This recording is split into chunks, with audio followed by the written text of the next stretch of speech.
Il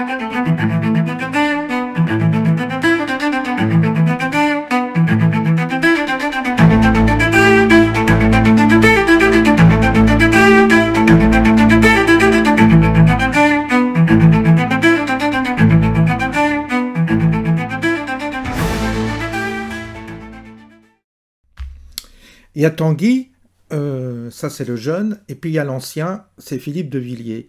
La combinaison des deux, évidemment, serait vachement bien pour notre pays. Malheureusement, on n'est pas encore assez nombreux à y croire. Mais je trouve que le relais serait très bien entre Philippe de Villiers et puis Jean-Philippe Tanguy. Et là, on va voir que De Villiers, comme toujours, il est prestigieux dans ses interventions du vendredi soir sur CNews. Et je retiens cette séquence concernant Macron. Bon, c'est des choses qu'on a déjà entendues, mais il en fait une synthèse absolument parfaite. Et on va voir que ce qu'il nous prédit, c'est qu'il n'ira pas à la fin de son mandat. Et personnellement, je pense que le chaos est tellement proche qu'effectivement, ça va se finir en queue de boudin et qu'il ne pourra pas rester au pouvoir. C'est pas possible. Ça va trop mal en France, ça va trop mal cette fois-ci. Et ça m'étonnerait qu'on puisse tenir jusqu'à 2027. Donc, voilà un peu le schéma que nous propose Philippe de Villiers, on l'écoute. La cote de confiance du président de la République est tombée à 17%, selon le baromètre Verian-Epoca pour le Figaro Magazine. C'est du jamais vu sous l'ère Macron. Jusqu'où Emmanuel Macron va chuter dans les sondages? Geoffroy Lejeune. Et maintenant qu'on a contemplé cette chute libre, comment voyez-vous son avenir à Emmanuel Macron? Je pense que les Français lui font deux reproches. Le premier, d'avoir abîmé les institutions avec une dissolution qui nous conduit à l'impasse. On le verra tous les jours davantage. C'est-à-dire le pays n'est plus gouvernable, il n'est plus gouverné. Et d'avoir abîmé la France.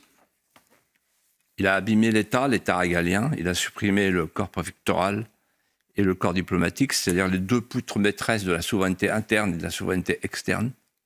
Ça ne dit rien aux citoyens français de base, mais moi ça me parle. Quand il n'y a plus les poutres maîtresses, les murs s'effondrent.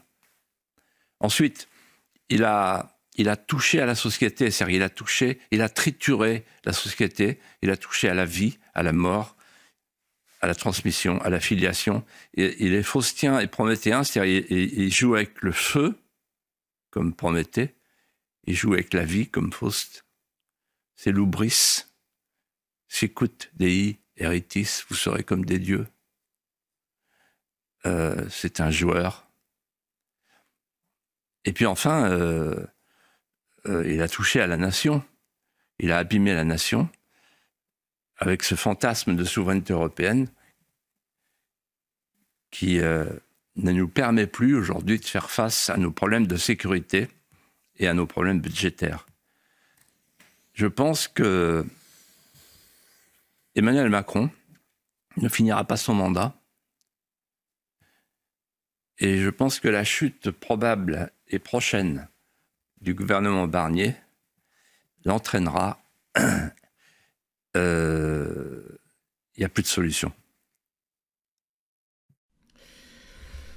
En effet, il n'y a plus de solution et on le voit. On est en bout de course.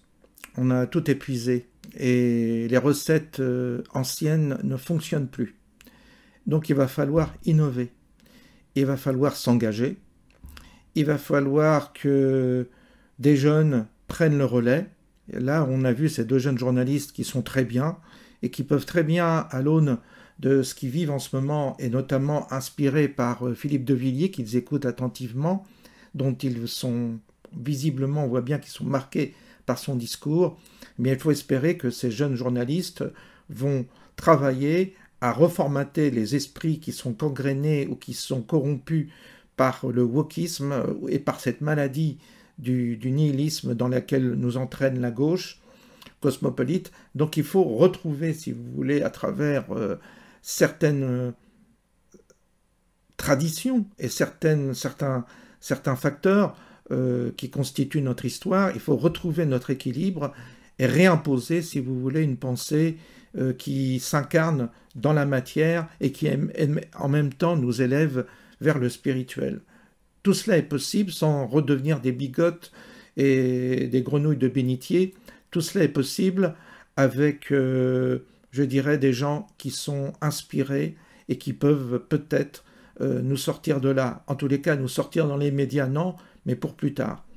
Il faut réagir, il faut se préparer et il faut toujours combattre, même si on pense que le combat est perdu, mais il faut malgré tout se battre jusqu'au bout, jusqu'à la fin, pour restaurer une âme qui est en train de mourir, qui est en train de décliner en France sous le spectacle alarmant d'habitants qui sont totalement tétanisés, perdus, sans conscience. C'est ce qu'on a vu durant la crise du Covid, le pass sanitaire, les gens se sont fait avoir, comme des moutons ils se font tondre, comme des zombies ils marchent comme ça sans savoir où ils vont. Le divertissement, ça va être bientôt terminé, donc c'est vrai que la rupture va être violente, mais elle est nécessaire pour le réveil des peuples, parce que sinon on va tout droit vers l'enfer à ce rythme-là. Bon dimanche à tous et à bientôt.